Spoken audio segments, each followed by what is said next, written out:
Do you use SNAP benefits to help feed yourself or your family? If so, the government may soon decide which foods you can and can't buy, with major changes coming before 2026. Soda, granola bars, frozen meals, and even some fruit drinks are now under scrutiny. And here's the big twist. Federal officials are asking the public to weigh in before they finalize the rules. But the deadline is tight. If you care about what you're allowed to buy with your EBT card, now's the time to speak up.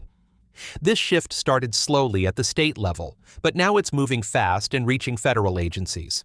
The goal is to restrict ultra-processed foods, but the definition of that term is still being debated, and how it's decided could affect your daily life.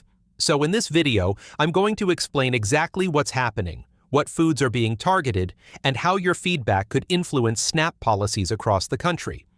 A wave of states is already leading the charge by limiting what SNAP users can buy. Idaho, Indiana, Iowa, Nebraska, Utah, and Arkansas have all received approval to impose new restrictions on EBT purchases. These new rules go into effect between January and July of 2026.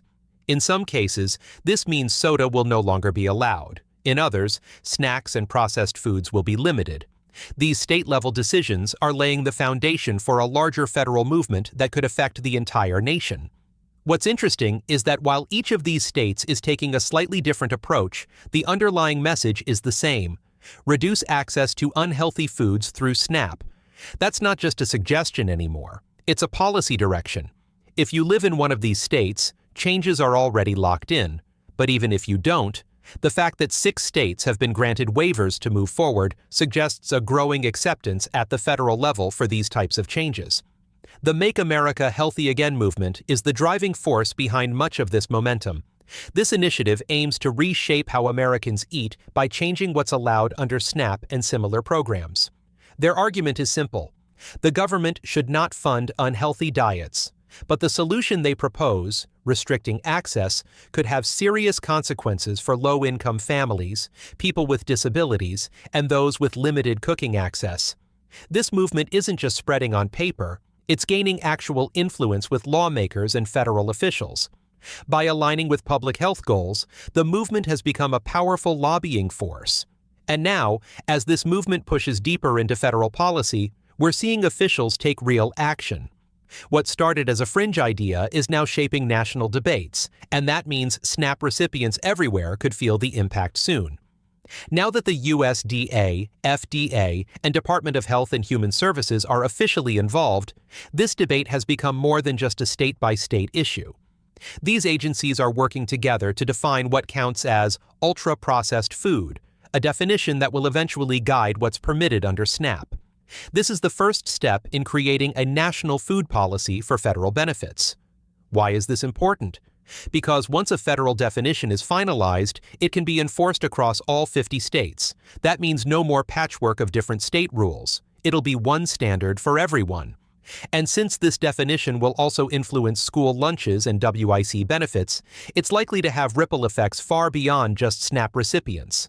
The stakes couldn't be higher. The term ultra-processed sounds simple, but there's no official definition yet. Some researchers use packaging, ingredients, or processing methods to decide whether something is ultra-processed. Others base it on whether the food contains stabilizers, colorings, artificial flavors, or additives. The problem? This could sweep up foods like whole grain bread or yogurt, items many families consider healthy. This makes the process incredibly complex. Without a clear definition, states are doing their own thing, and that's exactly what federal agencies want to change. They're aiming to build a national standard to avoid confusion and inconsistency. But depending on how that standard is written, it could either protect access to nutritious options or drastically limit choices for people relying on SNAP to put food on the table. The heads of federal agencies have been very clear about where they stand.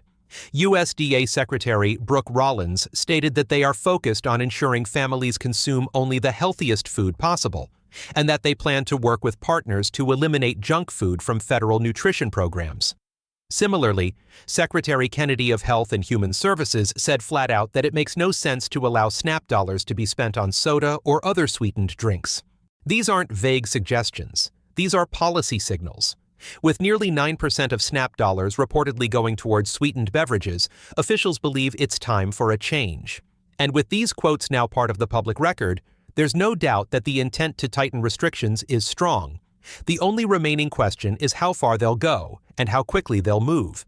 While federal policy is still under development, some programs like Head Start are already acting. They've received new funding to improve the quality of meals, upgrade their kitchens, and provide better nutrition education for families. Their stated goal? To protect children from what they call poisonous ultra-processed foods.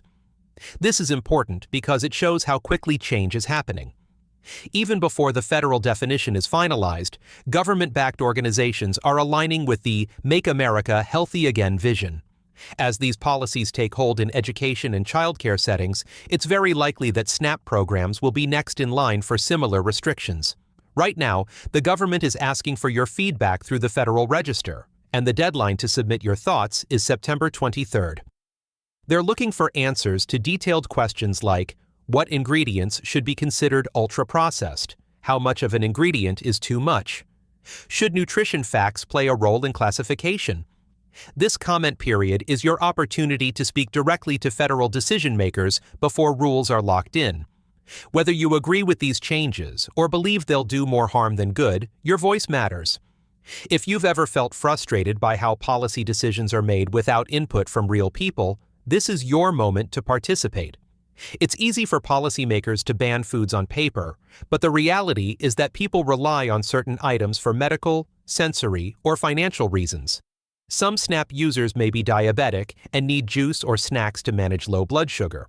Others have autistic children with limited food preferences.